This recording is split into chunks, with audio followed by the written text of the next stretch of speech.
Welcome to this In Spectacles episode, looking at social class and equality in Priestley's play. Let's start by looking at lower class characters Eva and Edna. In Spectacles, J.B. Priestley focuses on the different social classes and how they experience life differently. The play focuses on upper class characters. The only lower class characters are Eva Smith and Edna the maid. We only see Edna a few times, and each for a brief moment.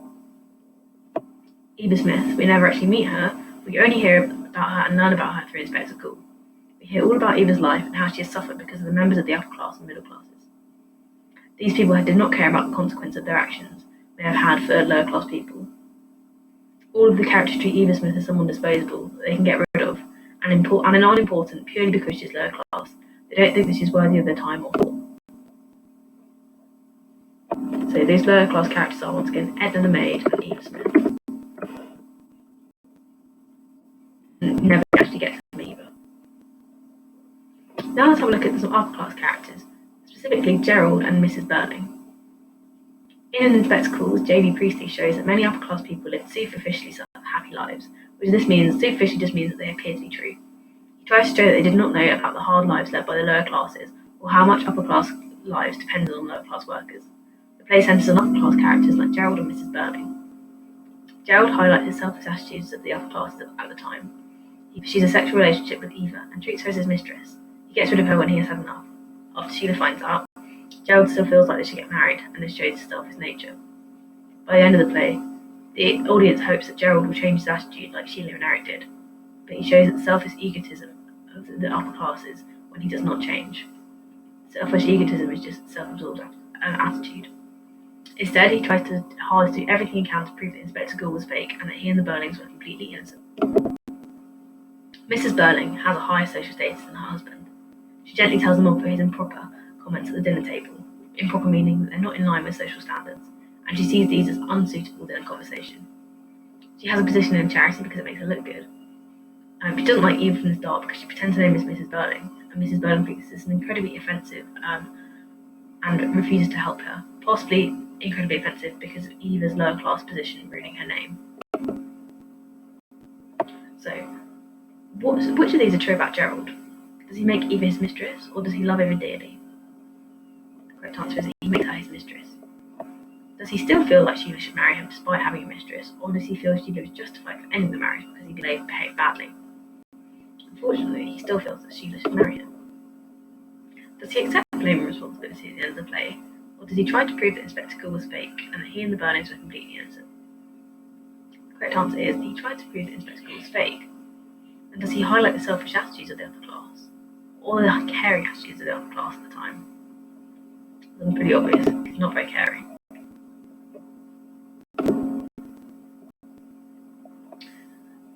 Let's look at the Burlings more generally. Priestley shows how the upper classes generally only cared about themselves, their reputations, and how life affected them. The play centers on upper middle class characters like Sheila, Eric, and Mr. Burling.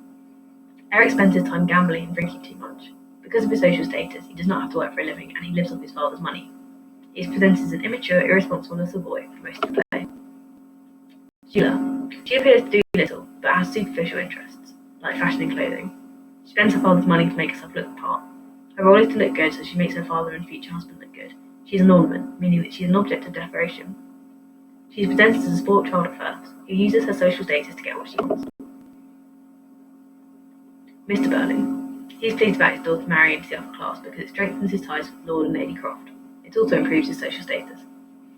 He is keen to be knighted, meaning that he's given the rank of honour by a British king or queen because of his special achievements, and accepted into the upper class. And he's worried about possible scandals that will stop this from happening.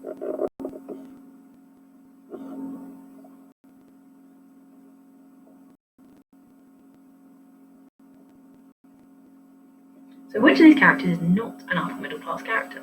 Edna, Sheila, Eric, or Mr. Burling? Edna the maid. She's one of the few working class characters in the play. Now let's take a look at class tension. Even within the upper class families, we see some tension because of their class differences. For example, between Mr. and Mrs. Burling. J.B. Priestley makes the audience aware that Mrs. Burling is actually socially superior to Mr. Burling because her family had a higher social status before she married him. But he is in control of her and his family because he is male and in a patriarchal, meaning male-ruled society. Gerald and Sheila. Gerald would also be Sheila's social superior when they got married because of his gender and wealth, but his mother, Lady Croft, disapproves of Sheila because she's of a lower class than Gerald. Lord and Lady Croft refused to accept the dinner invitation to celebrate the engagement. But the Burlings are happy for Sheila to make this marriage to someone of a higher social class. And Eva Smith, finally. All of the characters feel justified in their mistreatment of Eva Smith because she was in the lower classes. So, quickly recapping now, who disapproves of Sheila and Gerald's engagement because of Sheila's social status?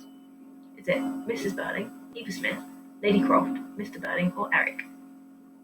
The answer is Lady Croft.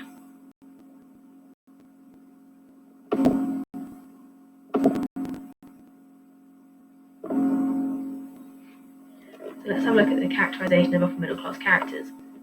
Mr. Burling is pleased about his daughter marrying to upper class, so it strengthens his ties, improves his social status, and he's keen to be knighted, but worried about possible scandals happening.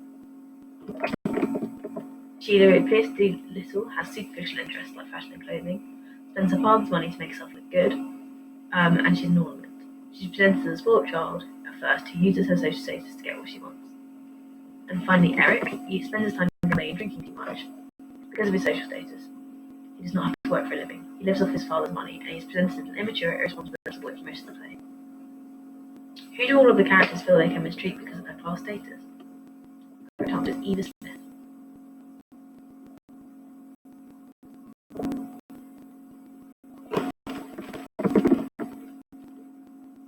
In these spectacles, Priestley shows that many upper-class people lived what kind of lives?